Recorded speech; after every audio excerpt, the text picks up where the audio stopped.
krimen na ito ay aakalain mong palabas lamang sa TV at hindi nangyari sa totoong buhay. Ito ang kwento ng identical twin na sina Sunny at Gina Han. Mula sa kanilang masalimuot na kabataan, magulong pamilya, at galit sa isa't isa na bago pa nila namalayan ay umabot na sa suktulan. Si Gina Han ay babansagang evil twin, ngunit ito ay magbabago dahil sa mga bagay na mapupunyag sa pagtagal ng panahon. Si Sunny at Gina Han ay ipinanganak sa South Korea noong April 30, 1974. Dahil sa kahirapan, sanggol pa lamang ay nagdesisyon ng ama at ina nila na mag-divorce. Si Gina ay kinuha ng kanyang ama at si Sunny naman ay kinuha ng kanyang ina. Nagkahiwalay sila sa loob ng ilang taon at namulat sa mundo nang hindi nakikilala ang isa't isa. Noong 1980 ay nakatagpo ng bagong pag-ibig ang kanilang ama. Ngunit papakasalan lang siya ng babaeng ito sa kondisyon na iiwanan niya ang anak na si Gina at ibabalik ito sa ina nito. Ginawa nga iyon ng kanilang ama at dito, sa unang pagkakataon, ay nakita ang kambal. Simula noon, ay pinabayaan na sila ng kanyang ama at kahit kailan ay hindi na tumulong o nagbigay ng suporta. Noong mga panahon na iyon ay lulong sa alak at sugal ang ina ng kambal na si Bojun Kim. Dahil na rin maraming kabiguan ang kanyang buhay, gaya ng divorce nila ng asawa, bilang batang lumaki sa broken family, at pagkakasaksi sa pananakop noon ng North Korea sa isang lugar sa South Korea. Wala siyang permanenteng trabaho at dahil sa kanyang bisyo ay lumaki ng lumaki ang kanyang utang. Hindi nabigyan ng sapat na atensyon at pag-aalaga ang mga anak niya.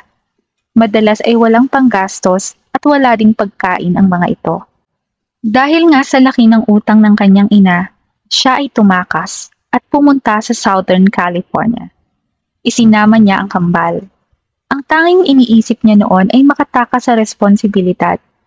Hindi nito naisip ang hirap na dala ng paglipat nila ng bansa. Hindi sila marunong magsalita ng English. Wala silang kamag-anak doon upang tumulong at wala din matutuluyan. Wala rin si Kim naging permanenteng trabaho doon at naging papalit-palit ang kanyang mga nagiging kasintahan. Taong 1986 nang lumipat din sa Campo, California ang kapatid ng kanilang ina. Wala itong anak at nagpahayag ito ng kagustuhang ampunin ng kambal. Pumayag naman agad ang kanilang ina. Naging mainit ang pagtanggap ng tiyahin nila sa kanila. Sa unang pagkakataon, ay masasabi nilang nakakain sila ng tama at nakakain ng masasarap, nakapagsuot ng magagandang damit at nakapasok sa maayos na paaralan sa Mountain Empire. Sa kabila nito, hindi maayos ang relasyon ng kambal, lalo itong naging malala. Dala ng pakikipagkompetensya sa isa't isa, pareho silang valedictorian sa kanilang paaralan. Si Sunny ay mas magaling makisama, mas matalino at mas nakakaunawa. Kaya naman mas madali niyang makuha ang loob ng marami, pati na ng mga kaklase nila, guro at mga magulang sa eskwelahan. Iba naman ang naging imahe ni Gina. Siya ay masyadong nadadala ng kanyang emosyon laban sa kakambal, lalo na ng galit at inggit. Pagkatapos makagraduate, naghiwalay ng landas ang kambal.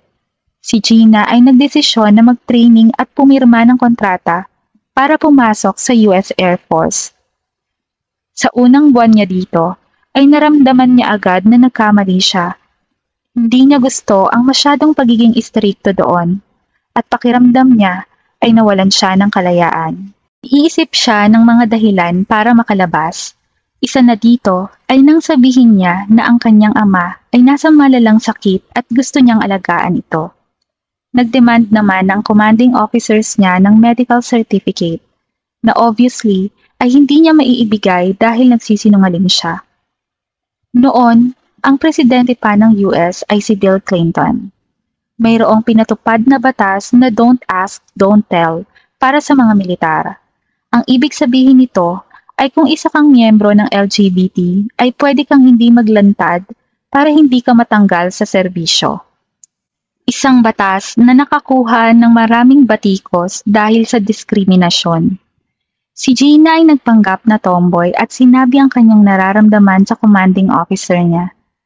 Hindi pa rin ito naging madali, pero sa huli ay nagtagumpay siyang makaalis sa training at makalabas na. Pumunta si Gina sa San Diego at nakakuha ng trabaho sa casino. Kumikita siya ng maayos at nakakakuha ng malalaking tips sa customers. Unti-unting naging hilig ni Gina ang pag-iinom at pagsusugal, hanggang ang hilig niya ay nauwi sa adiksyon. Nilulustay niya ang kanyang pera sa sugal. Dito na nabaon sa utang si Gina at natutong magnakaw, kahit ang tiyuhin niya ay ninakawan niya ng $10,000. Kaya ito ay nagsumbong sa mga pulis at sa unang pagkakataon ay naranasan ni Gina ang makulong. Alam ni Sunny ang pinagdadaanan ni Gina noon dahil nakikwento ito ng kanyang tiyahin. Ngunit hindi nito nagawang kontakin ng kapatid dahil abala siya sa sariling buhay at marahil sa sariling problema din. Si Sunny Han ay pumasok sa University of Laverne dahil sa full scholarship na nakuha niya. Siya ay nakatira sa isang luxurious apartment, may sasakyan na puting BMW, napapaligiran ng mga mayayamang kaibigan, kasama na ang roommate niyang si Helen Kim, na di umano'y isang tagapagmana ng mayamang pamilya. At idagdag pa ang mayaman din niyang boyfriend. Halos magkabaliktad ang mundo ng pamumuhay ng magkapatid. Matagal na din na hindi sila nakakausap. Pagkalabas ni Gina sa kulungan, naisipan niya ng tawagan ng kakambal na si Sunny para humingi ng tulong. Noong pumasok siya sa military training, ay kasama sa nagpalala ng anxiety niya ang pagkakahiwalay nilang magkakambal. Marami silang pinagdaanan at lagi silang nag-aaway. Ngunit sila pa rin noon ang laging nandyan para sa isa't isa. Nag-offer si Sunny kay Gina na tumira na lang sa apartment niya. Hindi na niya nagawang kunin ang permiso ng roommate na si Helen Kim, nakashare niya sa pagbabayad ng renta. Pagdating niya sa San Marcos sa Irving, ay nagulat si Gina dahil sa mga mamahaling gamit at tinitirahan ng kakambal. Tumira si Gina sa apartment nang nakaasa lamang ang gastos kay Sunny. Napaisip si Gina sa ganda ng katayuan ng buhay ni Sunny, habang pakiramdam niya sa sarili ay talunan. Hindi nagbago ang pag-aaway ng kambal, at ito madalas ay umaabot pa sa pisikalan. May 1996 na alarma ang mga kapitbahay dahil sa pag-aaway ng kambal. Dumating ang mga pulis at sa gulat ng lahat ay si Sunny ang kanilang inaresto. Doon ay nalaman ni Gina na may reklamo pala kay Sunny ang kaibigan nito. Nag-shopping ito nang umaabot sa halagang $1,300. Lumalabas na si Sunny ay hindi naman pala perpekto. Noong pagpasok niya ng college ay natukso siyang sabayan ang mayayaman niyang kaibigan sa paggastos. At dahil wala namang pera, ay palihim na nagtrabaho ito sa Pomona City bilang dancer. Ito ay nagdulot naman ng pagkawala ng scholarship niya at hindi na makapagpatuloy doon ng pag-aaral. Sinabi niya na ang dahilan ay ang pagbe-break nila ng kanyang boyfriend. Lumipat siya ng ibang paaralan, ngunit hindi na rin nakapagpatuloy ng maayos, hanggang siya ay nagdesisyong magtrabaho bilang isang receptionist. Ngayon ay nakakulong si Sunny at nilalamon naman ng inggit si Gina. May nabuong plano sa isip niya at ito ay palitan ang pagkatao ng kakambal. Dahil identical naman sila, madali niya itong magagawa. Pero kailangan munang mawala ni Sunny. Naging mapagmatsyag siya kung paano kumilos, magsalita at mag-ayos ang kakambal. Tinatandaan niya kung sino ang mga kinakausap ni Sunny at kinikilala niya rin ang mga kaibigan nito. At dahil nakakulong ang kakambal, ginamit niya ang credit card nito, telephone cards at nag-withdraw ng cash sa bank account nito, gamit ang pekeng identity ni Sunny. Ang BMW naman ni Sunny ay ginamit niya rin at nag-overnight ito ng ilang araw sa bahay ng ex niya.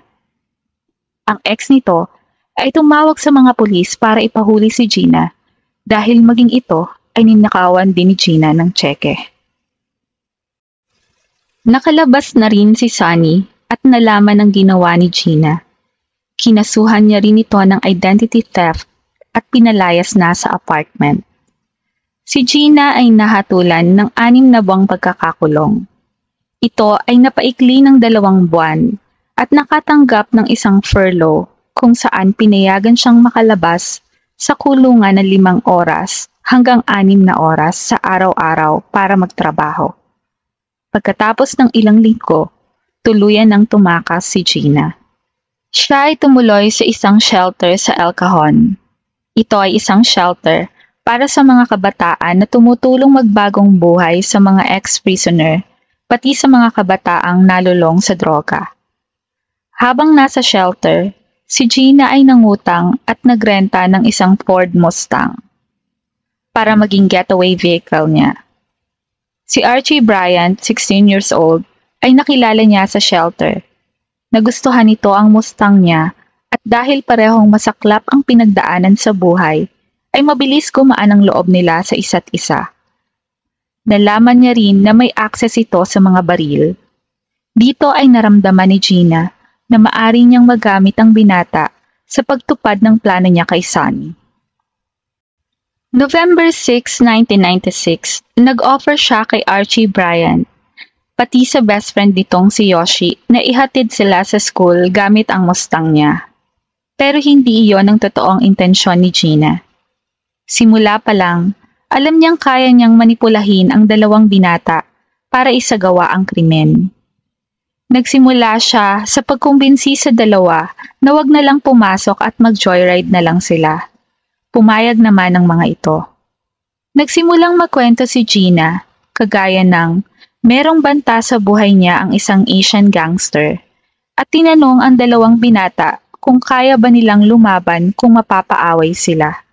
Sinabi niya rin na naging miserable ang buhay niya dahil sa masama ang kanyang kakambal. Dito ay inihahanda na ni Gina ang loob ng 2 kung saan ang isinunod niyang itanong ay kaya ba nilang patayin si Sunny na kakambal niya. Hindi pumayag si Archie at Yoshi. Si Archie ay galing man sa mahirap na pagkabata ay mabait naman ito. Pero nagwala si Gina. At para pakalmahin ito, sinabi na lang niya na tutulungan siyang makuha ang gamit niya, walang mamamatay at kukunin nila ni Yoshi ang pangakong pera ni Gina bilang bayad sa serbisyo nila. Bumili sila ng mga gamit, kagaya ng lubid, gloves, trash bag, duct tape, pati na rin isang patatas na itatakip sa baril na dadalhin nila. Dinala niya si Archie at Yoshi sa bilihan ng magazine. Naisip niya na mas okay kung magpapanggap ang 2 ito na salesman, kesa magpanggap siya ang kakambal niya. Pagkatapos ay pumunta na sila sa San Marcos apartment. Nakarating si Archie sa harap ng apartment ni Sunny at kumatok. Si Helen Kim na roommate ni Sunny ang nagbukas ng pinto at tumangging bumili ng magazine. Bumalik si Archie sa kotse. Sinabi niya kay Gina at Yoshi na kumpirmadong nag-iisa si Sunny, na noon ay napagkamalan niyang si Helen. Dahil sa ghost signal ni Archie, bumalik siya sa may pintuan ni Sunny at sa pagkakataong iyon ay kasama na si Yoshi. Pero hindi na sila pinagbuksan ng pintuan. Sinabi nila ito kay Gina, pero ayaw ng babaeng ito sumuko. Pagkatapos nilang kumain ay pinabalik sila nito para muling kumatok. Si Helen pa rin ang nasa living room ng mga oras na iyon at si Sunny ay naliligo dahil may importanteng lakad. Noong aktong bubuksan na ni Helen ang pinto, agad itong sinipa ni Archie. Tinutok niya ang baril kay Helen at pinababa ito sa sahig. Pinatalian ng mga kamay nito kay Yoshi at nilagyan din ng duct tape sa bibig. Nalaman nila na may tao pa sa apartment dahil sa ingay. Doon na rin nila nalaman na ibang tao pala ang babaeng ito. Hindi siya ang kakambal ni Gina. Noong mga oras na iyon, narinig na ni Sunny ang nangyayari habang nasa banyo. Alisto siya at agad tumawag sa 911. Nasabi niya sa mga pulis ang kanyang lokasyon at nag-report na pinasok na sila ng mga magnanakaw. Pagkatapos ay bigla na lang siyang nahuli ni Archie. Naputo lang tawag at agad din siyang tinalian sa kamay at tinakpan ng bibig. Si Sunny at Helen ay pinagsama sa bathtub habang nakatali. Ang mga ito ay takot na takot. Lumabas na rin si Yoshi para pumunta sa Mustang at sabihin kay Gina na pwede na siyang pumasok sa apartment. Si Archie ay naiwan sa loob pero nang marinig niya na dumadating ang mga pulis ay sinubukan niyang iligtas ang sarili. Inalis niya ang mga tali sa kamay ng dalawang babae at sinabing isang biro lang ang lahat ng ito. At tatakbo sana siya palabas pero huli na ang lahat. Sa labas ay nakita ni Gina ang pagdating ng mga pulis, habang si Yoshi ay tahimik na pumasok sa sasakyan. Painosenteng lumabas si Gina ng Mustang at tinanong ang pulis kung anong nangyayari. Siya ay nagpakilala din na si Sunny Han. Pero sumenyas lang ang pulis na lumayo si Gina dahil may krimen na nangyayari at hindi ligtas doon. Iniwan na nila si Archie at habang papalayo ay nakikita ni Gina sa salamin ng sasakyan ang paglabas ni Sunny kasama ang mga pulis. Dito ay unti-unti niyang naramdaman ang masaklap na katotohanan na nabigo ang plano niya. Si Gina ay papuntang border ng Mexico para tumakas. Siya ay patuloy na nagpapakilala bilang Sunny Han at pumunta sa San Juan Capistrano Nissan para kumuha ng bagong sports car na gagamitin sa pagtakas.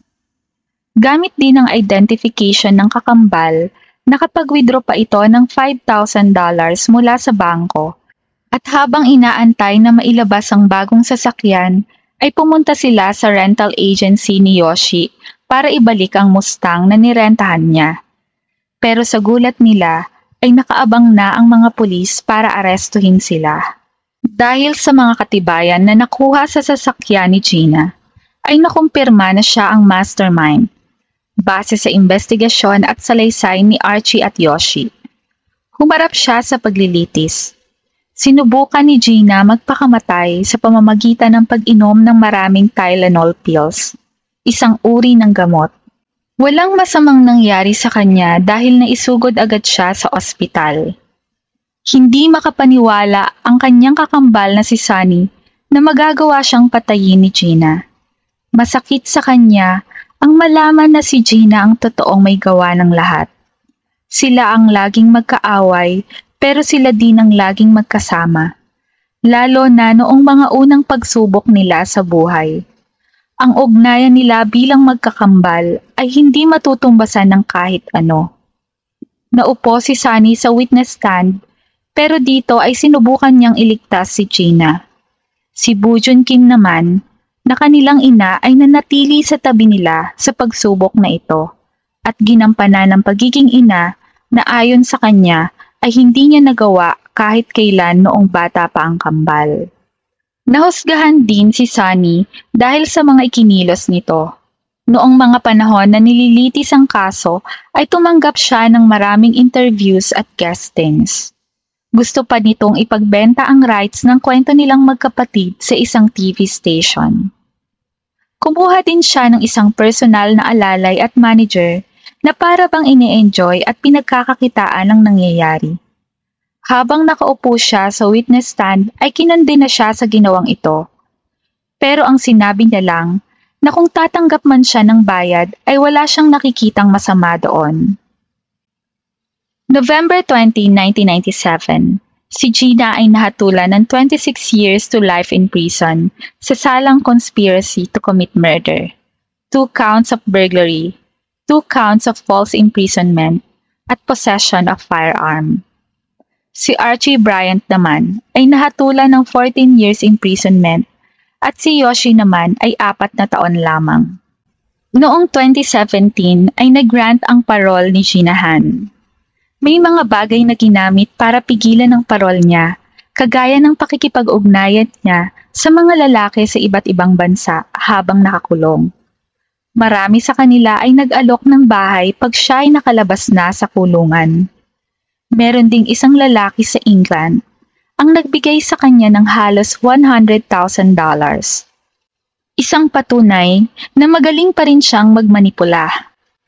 Pero mas naging matimbang pa rin ang sulat ng pagpapatawad ni Sunny kay Gina, na nagsasabing naniniwala siya na sapat na ang mga taon niya sa kulungan para mapagsisihan ang kanyang mali, at kailangan din siya ngayon ng kanilang ina na si Bojun Kim dahil ito ay may sakit na. Si Gina Han, habang nakakulong, ay kumuha ng associate degree sa Social and Behavioral Studies. Ngayon ay mayroon na rin siyang engineering degree at nagtatrabaho sa San Francisco Bay Area. Noong 2020, si Sunny Han na 45 years old ang siya namang nabalitaang inaresto sa hindi nasabing dahilan, at may bali-balita rin na siya ngayon ay patay na. Maging ang kanyang ina ay wala na ring balita tungkol sa kanya. Ang inggit at galit nating mga tao ay nagsisimula sa simpleng bagay lang na kapag hindi napigilan ay nagtutulak sa ating maging masama at miserable. Si Sunny Han at Gina Han ay pinagkaitan ng maraming bagay kasama na ang gabay at pagmamahal ng isang pamilya na pwede sanang magligtas sa pagkasira ng buhay nila. Nag-a-upload ako ng mga kwento ng krimen linggo-linggo. Kung gusto mo ng mga ganitong kwento, ay huwag kalimutang mag-subscribe. Ito ang Tagalog True Crime.